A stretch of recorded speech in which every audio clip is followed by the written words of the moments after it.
On December 30th, 2006, at exactly 6:05 in the morning, Baghdad time, one of the Middle East's most feared dictators, walked to his death. But while cameras focused on Saddam Hussein's final moments on the gallows, two women sat hidden in the shadows of exile, their own fates hanging by a thread. These were the women who had shared his bed, borne his children, and witnessed the rise and fall of one of history's most brutal regimes. What happened to them after the noose tightened would shock even those who thought they knew everything about the Hussein dynasty. For decades, Sajida Talfa and Samira Shabandar had lived lives of unimaginable luxury and terror in equal measure. They had walked marble halls of presidential palaces, worn jewelry worth millions, and commanded fear with just a glance.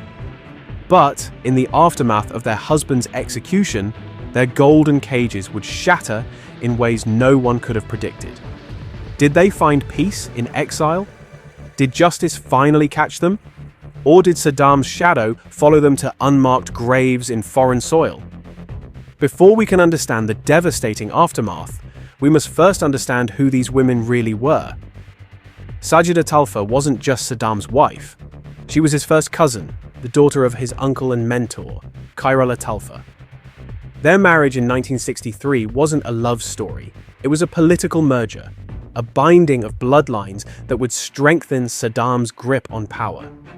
Born in 1937 in Tikrit, Sajida came from the same rough background as her husband, understanding the brutal mathematics of survival in Iraq's tribal society.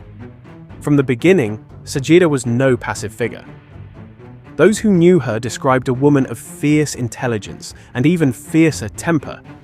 She bore Saddam 5 children: Uday, Qusay, Raghad, Rana, and Hala. And for years, she was the undisputed First Lady of Iraq. Even as her husband's eye wandered, she understood power, wielded it when necessary, and by all accounts was one of the few people on earth who could challenge Saddam without immediately facing deadly consequences. But Sajida's position began to crumble in the 1980s when Samira Shabandar entered the picture. Samira was everything Sajida was not. Blonde, sophisticated, educated in the Western sense. She had been married to an Iraqi Airways executive when she caught Saddam's eye. The dictator, never one to be denied, arranged for her husband to be reassigned to a distant post and took Samira as his second wife in 1986. Though the marriage remained largely secret for years, the contrast between the two women was stark. While Sajida represented the old Iraq, tribal, traditional, bound by blood, Samira embodied Saddam's aspirations for a modern image. She was his public relations project, accompanying him to events where Sajida's rough edges might show. But this created a powder keg within the presidential palaces, a rivalry that would have deadly consequences. The tension exploded in 1995 when Saddam's son Uday, Sajida's firstborn and the apple of her eye, committed an act that would forever alter the family dynamics. At a party, in full view of guests, Uday murdered Kamal Hanajajo, Saddam's personal valet and the man who had introduced Samira to the dictator. The killing was Uday's twisted way of defending his mother's honor. But it backfired spectacularly. Saddam was furious, reportedly beating his son with a cane and imprisoning him. Sajida, caught between her husband's rage and her maternal instincts, made a choice that would define her remaining years in Iraq. She sided with her son. The family never recovered from this split. Sajida retreated to her own compound, rarely appearing in public, while Samira's star continued to rise. Yet both women, despite their rivalry, shared one common trait. They were survivors in a world where a wrong word could mean death. As the 1990s progressed and international sanctions strangled Iraq, both women watched their golden world slowly tarnish. They witnessed the growing paranoia of their husband, the increasing isolation of their country, and the brewing storm that would eventually sweep them all away. But nothing could have prepared them for what was coming next. March 20th, 2003 marked the beginning of the end. As American bombs rained down on Baghdad in the opening salvos of shock and awe, Sajida and Samira found themselves in different corners of the crumbling empire, their fates already splitting apart in those crucial first hours. Sajida, by then largely separated from Saddam, had been living in a different compound with her daughters Ragad and Rana. Intelligence reports from that time paint a picture of a woman who sensed the end was near. In the weeks before the invasion, she had quietly begun moving assets, burning documents, and preparing for the worst. Her years of watching Saddam's brutal rule had taught her one crucial lesson. In Iraq, regime change meant blood would flow, and the blood of the dictator's family would flow first. On April 9th, 2003, as American tanks rolled into Baghdad and the world watched Saddam's statue topple in Firdos Square, Sajida was already gone. She had fled with her daughters days earlier, slipping across the border into Jordan under cover of darkness. The speed and secrecy of her escape suggested long preparation. This was no panicked flight, but a carefully orchestrated extraction. Samira's escape was equally dramatic, but took a different route. As Saddam's favorite, she had remained closer to him until nearly the end. Reports from Iraqi intelligence officials, who later cooperated with coalition forces, described seeing her at various safe houses with Saddam in the early days of the invasion. But as the net tightened and Saddam went fully underground, Samira too vanished. She reportedly fled to Lebanon first, carrying with her millions in cash and jewelry. Unlike Sajida, who had family connections in Jordan, Samira had to rely on money and the network of Lebanese businessmen who had profited from Iraq's oil-for-food program. She moved like a ghost through Beirut's banking district, converting assets, destroying trails, trying to build a new life from the ashes of the old. The contrast in their escapes reflected their different positions in Saddam's life. Sajida, the tribal wife, fled to family. Samira, the modern mistress, fled to money. Both strategies would be tested in the years to come. Meanwhile, back in Iraq, the hunt for Saddam intensified. For 8 months, he evaded capture, moving between safe houses protected by a shrinking circle of loyalists. During this time, both wives maintained absolute silence. There were no public statements, no appeals for mercy, no attempts to negotiate. They knew that in the new Iraq, association with Saddam was a death sentence. On December 13, 2003, Operation Red Dawn concluded with Saddam's capture in an underground hole near Tikrit. The image of the once mighty dictator, bearded and disheveled, being examined by American medics, was broadcast around the world. In Jordan and Lebanon, 2 women watched these images with emotions we can only imagine. The man who had defined their lives for decades, reduced to a prisoner. But their ordeal was far from over. In fact, it was just beginning. The period between Saddam's capture in 2003 and his execution in 2006 was perhaps the most dangerous time in both women's lives. They were neither fully free nor fully captive, existing in a twilight zone of international law and regional politics. This legal limbo meant no protection from enemies, no rights as prisoners, no hope of returning home. Sajida had fled to Jordan with her daughters Ragad and Rana, and initially they were received as guests of the Jordanian royal family. King Abdullah II, walking a delicate tightrope between Western allies and Arab public opinion, granted them sanctuary on humanitarian grounds. But this came with strict conditions. No political activities, no public statements, and absolutely no contact with Iraqi resistance groups. The Jordanian government assigned them a modest villa in Amman's wealthy Abdoun district. A far cry from the palaces of Baghdad, but comfortable enough. Yet comfort was relative. Sajida found herself under constant surveillance. Jordanian intelligence officers monitored her every move. Her phone calls were recorded. Her visitors were thoroughly checked. She was free to move within Jordan, but couldn't leave without permission. A golden cage of a different sort. Financial pressure mounted quickly. The millions that Sajida had managed to smuggle out began to disappear. Legal fees for Saddam's trial, supporting her daughters and grandchildren, and maintaining even a modest lifestyle in expensive Amman ate through her resources.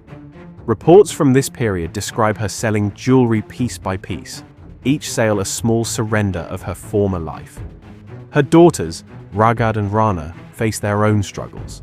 Both had been married to the Kamel brothers, who had defected to Jordan in 1995, only to make the fatal mistake of returning to Iraq, where Saddam had them executed. Now widows in exile, they had to raise their children while dealing with the trauma of their past and the uncertainty of their future. Ragad, in particular, struggled with the restrictions. She was more politically minded than her sister and fought against the enforced silence. The situation exploded in July 2006 when Jordanian authorities discovered that Ragad had been in contact with Iraqi insurgent groups, allegedly trying to fund operations against the new Iraqi government. Whether this was true or a convenient excuse for Jordan to distance itself from the increasingly toxic Hussein family remains debated. What's certain is that it put enormous pressure on Sajida, who had to watch her daughter become a wanted woman while being powerless to help. However, Samira's situation in Lebanon was equally dangerous, but different in character. Lebanon, with its weak central government and complex religious politics, couldn't offer the same structured sanctuary that Jordan provided. Instead, Samira had to rely on a network of fixers, lawyers, and businessmen, each taking their cut of her shrinking fortune. She moved frequently, never staying in one place for more than a few months. Beirut, Sidon, Tripoli. She ghosted through Lebanon's cities, always one step ahead of both Iraqi agents seeking revenge and international investigators tracking Saddam's hidden assets. The woman who had once commanded attention now worked desperately to remain invisible. The financial investigation was particularly threatening to Samira. As Saddam's second wife, she had been more involved in his international financial dealings: Swiss banks, Austrian real estate, French companies. Investigators followed a complex web of transactions, many leading back to accounts she had helped establish. Every frozen asset, every seized property represented not just lost wealth, but increased vulnerability. Both women watched from afar as Saddam's trial unfolded. The proceedings, broadcast across the Arab world, were a surreal spectacle. The man who had ruled through fear now stood in a courtroom arguing with judges, disrupting proceedings, still trying to command authority even as his world collapsed around him. Neither Sajida nor Samira made any public comment during the trial, maintaining their silence even as Saddam was sentenced to death on November 5, 2006. But behind closed doors, both women knew what was coming. The execution was inevitable, and with it would come a new phase of their ordeal. They would no longer be the wives of a captured dictator, but the widows of an executed one. In the Middle East's harsh political mathematics, this change in status would bring new dangers and new weaknesses. The pre-dawn hours of December 30th, 2006 changed everything. As Saddam Hussein walked to the gallows, taunted by his executioners in his final moments, two women in different countries waited for news that would forever alter their lives. The execution, filmed on a mobile phone and leaked to the world, showed not just the death of a dictator, but the final cutting of the threads that had bound these women to power. In Amman, Sajida received the news in her villa, surrounded by her daughters. Witnesses later described a scene of controlled grief. There were no dramatic displays of sorrow, no theatrical collapses. Sajida, then 69 years old, simply sat in silence for hours, occasionally whispering prayers. Her response was shaped by decades of living with violence. She had learned long ago that in their world, public displays of emotion were luxuries that could cost lives. But beneath this calm exterior, the execution triggered an immediate crisis. Under Islamic law and Iraqi tribal custom, Sajida, as the first wife, had certain rights regarding Saddam's body and burial. The Iraqi government, however, had no intention of allowing the executed dictator's remains to become a rallying point for insurgents. They buried him quickly and secretly in his birthplace of Al-Auja, near Tikrit, without allowing his family to attend. This denial of basic funeral rites cut deeply. In Arab culture, proper burial is not just a religious duty, but a fundamental human dignity. Sajida's inability to fulfill this duty as a wife added a layer of shame to her grief. She attempted to work through middlemen, even reaching out to Iraqi government officials through Jordanian channels, but was rejected at every turn. Yet even this humiliation paled compared to what came next. The execution also triggered a dangerous shift in how both women were seen. While Saddam lived, even in captivity, they kept a certain untouchable quality. They were connected to a living former head of state, however hated. Now they were simply the relatives of an executed war criminal. The thin protection this status had given them began to evaporate like water in desert heat. For Samira in Lebanon, the execution brought immediate danger. Within days, she received death threats. Iraqi Shia groups, empowered by Saddam's death, openly called for revenge against all members of his family. Lebanese authorities, already uncomfortable with her presence, made it clear she was no longer welcome. She had weeks, perhaps days, to find another sanctuary. Her flight from Lebanon was terrifying. Using false documents and traveling by car to avoid airport security, she made her way to Syria. This was late 2006, before Syria's own descent into civil war, when Assad's regime still provided shelter for former Iraqi Baathists. But even there, safety was relative. She lived under an assumed name, rarely going out, dependent on the protection of a government that could withdraw its support at any moment. Back in Jordan, Saddam faced a different but equally challenging situation. The execution had encouraged the Iraqi government to formally request the extradition of all Hussein family members. They wanted Saddam and her daughters to stand trial, not necessarily for specific crimes, but as symbols of the old regime. Jordan refused, citing humanitarian grounds, but the pressure was intense. King Abdullah faced a delicate balance. Public opinion in Jordan, where many Palestinians and Iraqis sympathized with Saddam as a symbol of Arab resistance, opposed extradition. But Jordan's Western allies and Gulf neighbors wanted the Hussein family problem to disappear. The compromise was to make their lives increasingly restricted and uncomfortable, hoping they would leave voluntarily. Saddam's movements became even more limited. Her Jordanian residency was made temporary, requiring renewal every few months. Each renewal a bureaucratic humiliation. Her access to her remaining funds was restricted. Most painfully, several of her grandchildren were denied permission to visit, effectively separating her from the next generation. The psychological toll was crushing. Both women had spent decades as part of Iraq's ruling elite, their every wish catered to, their every word carrying the weight of life and death. Now, they were beggars, dependent on the mercy of governments that viewed them as embarrassing relics. The transition from power to powerlessness was absolute and devastating. But perhaps the cruelest blow came from within their own family. The execution exposed long simmering divisions among Saddam's children and relatives. Some family members publicly distanced themselves from Saddam and Samira, hoping to build new lives free from the Hussein legacy. Others blamed the wives for not doing more to save Saddam or preserve the family's wealth. The family that had once ruled through unity now turned on itself in exile. As 2007 dawned, both women settled into a grim new reality. The immediate crisis of Saddam's execution had passed, but in its place came the grinding challenge of long-term exile, and the world was about to forget them entirely. Saddam's situation in Jordan got worse steadily. In 2007, the Iraqi government placed her on their most wanted list, offering a reward for information leading to her capture. Though Jordan refused extradition, this label made her toxic to anyone who might help her. Banks became reluctant to handle her accounts. Lawyers thought twice before taking her calls.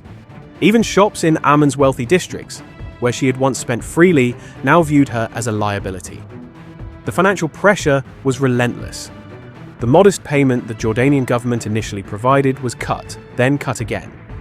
By 2008, reports emerged of Sajida selling her last pieces of significant jewelry, including a diamond necklace that had once belonged to Kuwait's royal family, looted during the 1990 invasion.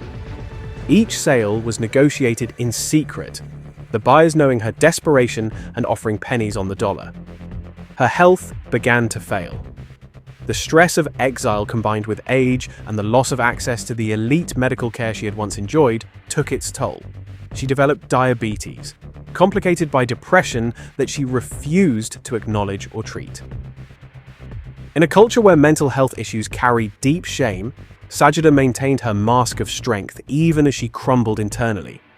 Her daughters faced their own struggles. Ragad, placed on Interpol's wanted list in 2007 for allegedly funding terrorism, became virtually imprisoned in Jordan. She couldn't travel, couldn't work legally, and lived in constant fear of assassination. Iraqi intelligence services made it clear that they considered her a legitimate target. Several attempts on her life were reported, though the details remain murky. Rana, the younger daughter, tried to maintain a lower profile, but faced her own challenges. Her children, Saddam's grandchildren, grew up stateless, denied Iraqi citizenship by the new government and unable to obtain Jordanian nationality. They attended private schools under assumed names, their classmates unaware they were sitting next to the grandchildren of one of history's most notorious dictators. The family's isolation deepened when, in 2008, Jordan officially closed the Iraqi embassy section that had been handling their affairs. This seemingly bureaucratic move had deep implications.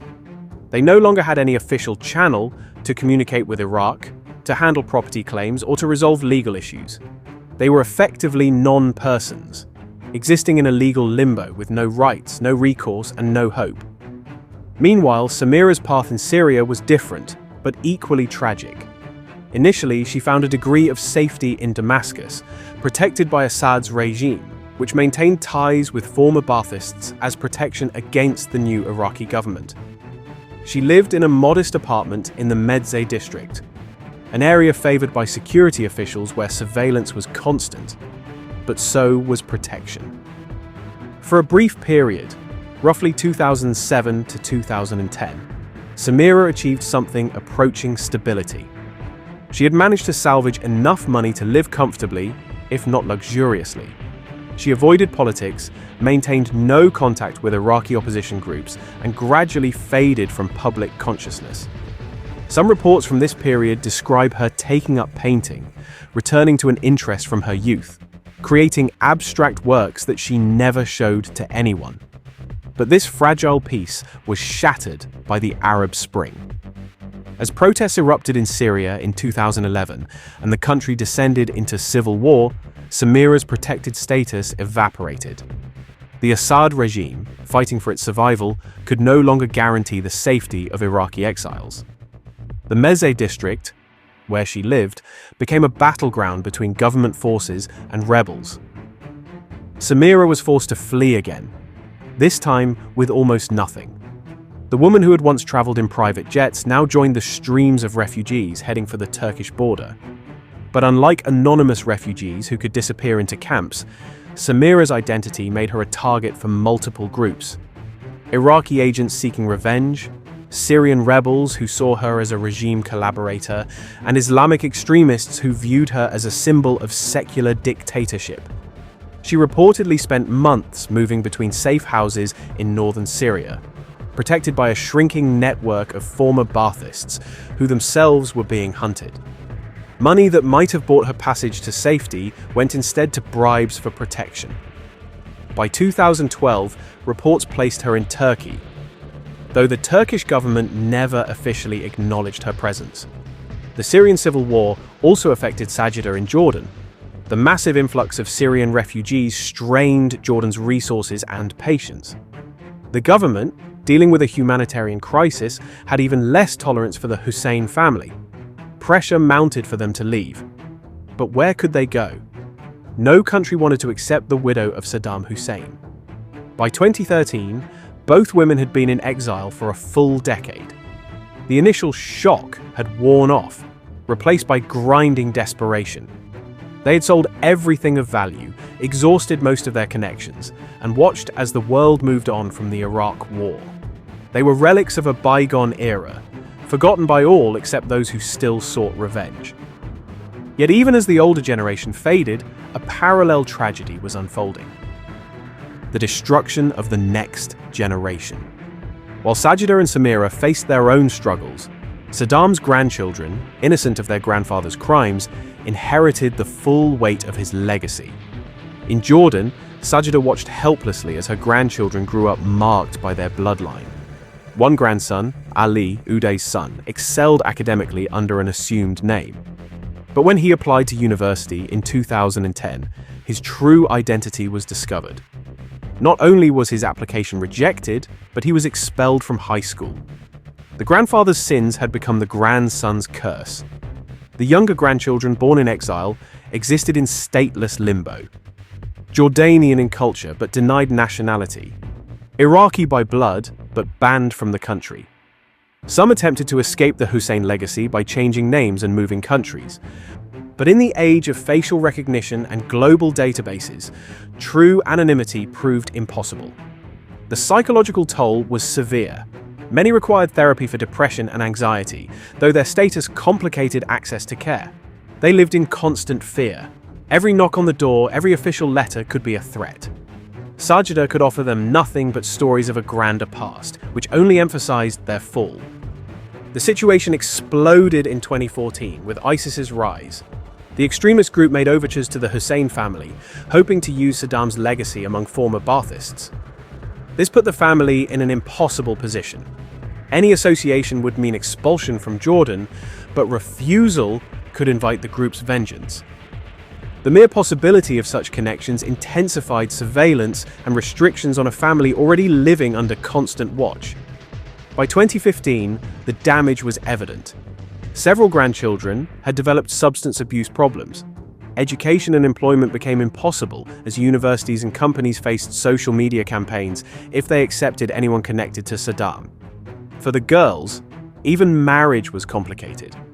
Potential suitors' families rejected the Hussein name, while those willing often sought imagined hidden wealth that didn't exist. As the 2010s progressed, time ran out for both women. Age, illness, and exile's grinding toll pushed them toward their final acts. Sajida's health collapsed after 2015. Diabetes worsened, complicated by heart problems and untreated depression. By 2016, she was confined to the villa in Amman. Her world shrunk to a few rooms. The family survived on loans from the few friends still willing to risk association. The humiliation of dependency for a woman who once commanded millions deepened her suffering beyond measure. In her only interview during these years, speaking through middlemen, Sajida revealed nothing of remorse. She spoke only of family, duty, and the injustice of her situation. Even facing death, she wouldn't break from the narrative that defined her life. Her loyalty to Saddam remained absolute to the very end. Samira's final years were even more obscure. After fleeing Syria, she vanished. Intelligence reports placed her in Turkey, Qatar, perhaps Russia. Nothing confirmed. Unlike Sajida, who had her daughters, Samira was entirely alone. She had no children with Saddam, and her birth family had long distanced themselves from the scandal she represented. Those who claimed to have seen her described a woman destroyed. The blonde hair that caught Saddam's eye had gone grey. The fashionable clothes were replaced by anonymous dress. She spoke to no one, trusted no one, waiting for an end to a life that had taken unimaginable turns. The myth of hidden wealth haunted both women. Con artists and treasure hunters approached regularly, convinced they sat on secret fortunes. The reality, near poverty, seemed impossible to believe. This mythology made their destitution dangerous. Criminal groups attempted several kidnappings for ransom, each foiled plot reminding them they'd never be free from Saddam's shadow. By 2020, both women were in their 80s, health failing, resources exhausted. The COVID-19 pandemic added a final layer of isolation. Jordan's lockdowns restricted Sajida's already limited movement. For Samira, wherever she was, global travel restrictions made her precarious situation even worse. They existed in twilight, waiting for an inevitable end. The end came as quietly as it was inevitable. Both women died as they had lived their final years in exile, forgotten by a world that had moved on. Samira went first, though exact circumstances remain mysterious. Reports emerged in 2020 of her death, possibly in Turkey, but no official confirmation ever came. No funeral announcement, no obituary. She simply ceased to exist, erased as thoroughly in death as she had tried to erase herself in life. Those claiming knowledge of her final days described her dying alone, possibly in a hospital under an assumed name, with no family present. Her body was reportedly buried in an unmarked grave, location known only to officials who handled the arrangements. Even in death, she was too politically radioactive to handle openly. Sajida died in 2021, details equally scarce. No government officially announced her death. Iraqi media reported it, citing family sources, but couldn't agree on exact dates or circumstances. She died in the same modest villa where she'd spent 2 decades in exile, far from Baghdad's palaces, far from Saddam's grave in Tikrit. Her burial presented a final diplomatic challenge. Islamic law required burial within days, but where? Iraq wouldn't accept her body. Jordan wanted no permanent reminder of her presence. She was reportedly buried in Jordan in a secret location, the cemetery undisclosed to prevent it becoming either shrine or target. Neither woman received the elaborate funeral once they're due as wives of a head of state. They were buried as quietly as they had lived their final years, graves as anonymous as they tried to make their lives. The reaction to their deaths was telling in its silence. In Iraq, no celebrations like with Saddam's execution, but no sympathy either. They had become footnotes, their deaths administrative matters handled discreetly. Among expatriates, reactions were mixed. Some mourned them as links to a lost era. Others saw their suffering as insufficient justice. Most had simply moved on. The international community largely ignored their passing. Major news outlets gave brief mention, if any. The women, once tracked by satellites and pursued by investigators, died without anyone particularly noticing. Their deaths marked an era's end. With them died the last direct links to Saddam's inner circle. Whatever secrets they held about hidden assets and the regime's inner workings vanished into those unmarked graves. But perhaps most tragic was what happened to the families afterward. Children and grandchildren left more vulnerable without even the minimal protection the widow's presence had provided. Even after their deaths, the story continues.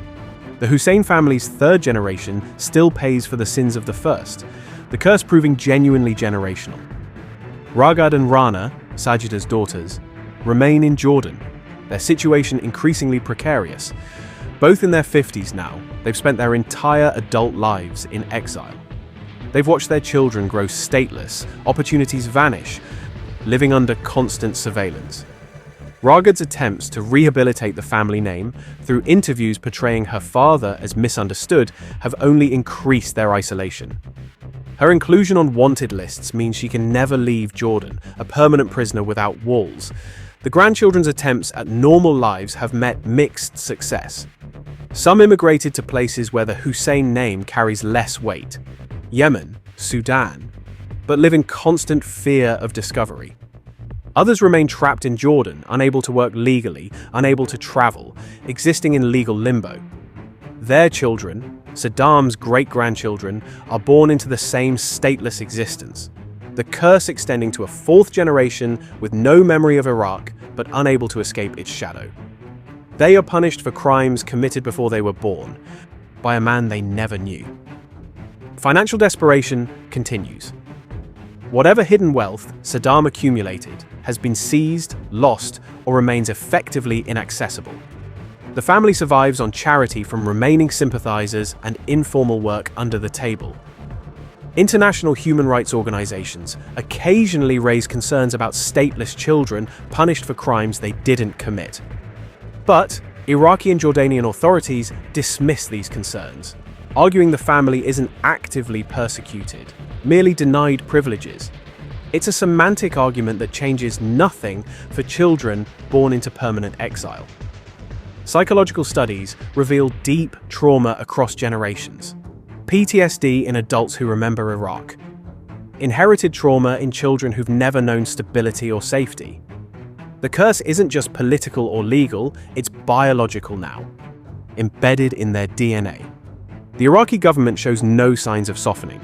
As long as politicians gain votes being tough on the Hussein family, as long as victims demand justice, the descendants remain outcasts. They are political tools, used forever. Meanwhile, Sajida and Samira's graves remain unmarked, unvisited. No family can safely pay respects. They lie in foreign soil, burial sites secret even from their children. The complete destruction of Saddam's family serves as history's warning about absolute power's ultimate price. Not just the dictator pays, but generations become casualties in history's judgment. The story of Sajida Talfa and Samira Shahbandar is ultimately a tragedy of an entire system that elevated them impossibly high, then destroyed them utterly. They made choices, marrying Saddam, remaining through decades of brutality, benefiting from a regime built on fear, whether they had real alternatives in Saddam's Iraq, where opposition meant death, remains forever debatable. But they paid an unimaginable price. They lost everything: wealth, status, country, freedom, and finally their lives in lonely exile. They watched their children suffer, their grandchildren grow up stateless. They died far from home, graves unmarked, stories untold except as footnotes to their husband's monstrous legacy.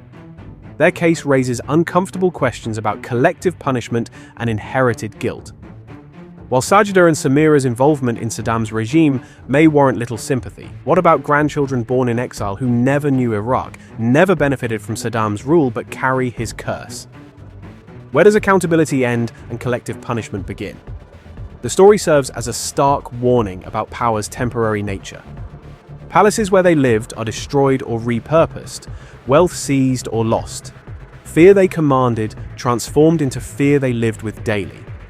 For those under current dictatorships, the Hussein wives' fate previews potential futures. Luxuries, protection, wealth accumulated through corruption can vanish overnight when regimes fall. The deaths of Sajida and Samira marked the effective end of the Hussein dynasty. Descendants survive as shadows.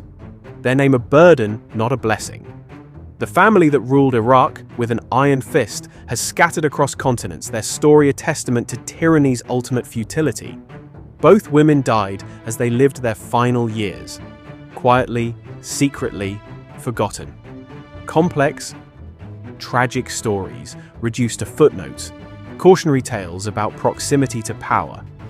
They were dictators' wives, mothers to murdered sons, grandmothers to stateless children, ultimately casualties of history they helped write but couldn't escape. All that remains are unmarked graves in undisclosed locations and descendants carrying an unspeakable name across 4 generations. This was their brutal fate after Saddam's execution. Not dramatic endings, but slow destruction. Not martyrdom, but marginalization. Not even the dignity of being remembered as individuals rather than extensions of their infamous husband. Their fate stands as history's harsh warning. Those who rise through violence and oppression will fall into darkness and disgrace, and they will not fall alone. If this story opened your eyes to a side of history you never knew, please hit that subscribe button. It genuinely helps us bring more untold stories like this to light. And if you think others should hear what happened to these women, share this video. These stories deserve to be remembered.